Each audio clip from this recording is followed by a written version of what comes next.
3 mois après la prétendue naissance de son fils, le corps de Karima commença à la trahir.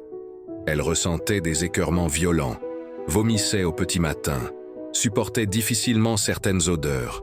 Son teint changeait, ses forces diminuaient. Les plus vieilles servantes du palais observaient en silence. Elle se regardait, inquiète. Elle connaissait ses signes, trop bien. Une question murmurait dans les couloirs. Comment une femme qui venait d'accoucher pouvait-elle retomber enceinte si vite? Puis une autre, plus dangereuse encore, s'imposa.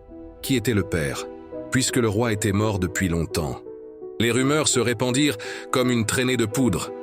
On chuchotait que Karima n'était pas la mère de l'enfant présenté au peuple, qu'elle avait menti, qu'elle avait souillé la mémoire du roi défunt, qu'elle avait trahi Wondé. Face au regard de plus en plus insistant, Karima se referma sur elle-même. Elle s'enfermait des journées entières dans sa chambre, ne sortant que vêtue de larges boubous, tentant de dissimuler l'arrondi naissant de son ventre. Mais le palais savait. Et quand un palais sait, le pouvoir commence à vaciller. C'est alors qu'un homme décida d'agir. Le général Bokar, chef respecté, craint, soutenu par une partie de l'armée, entra dans le palais à la tête de ses troupes. Il n'y eut pas de bataille, pas de cris, seulement des portes ouvertes par des soldats fatigués et des gardes qui baissèrent leurs armes. Karima fut arrêtée dans sa chambre, sans couronne, sans garde, sans discours. Elle fut destituée le jour même. Ses partisans tels que Rahim furent emprisonnés.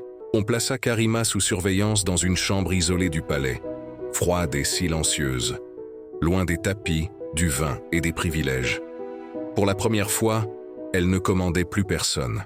Le général Bokar prit officiellement la tête du royaume de Wondé, promettant de restaurer l'ordre, de faire éclater la vérité et de rendre justice au peuple. Dans sa chambre verrouillée, Karima posa une main sur son ventre. Son regard était vide. Elle comprenait enfin une chose. Le mensonge l'avait portée au sommet, mais c'était lui aussi qui venait de la précipiter dans la chute.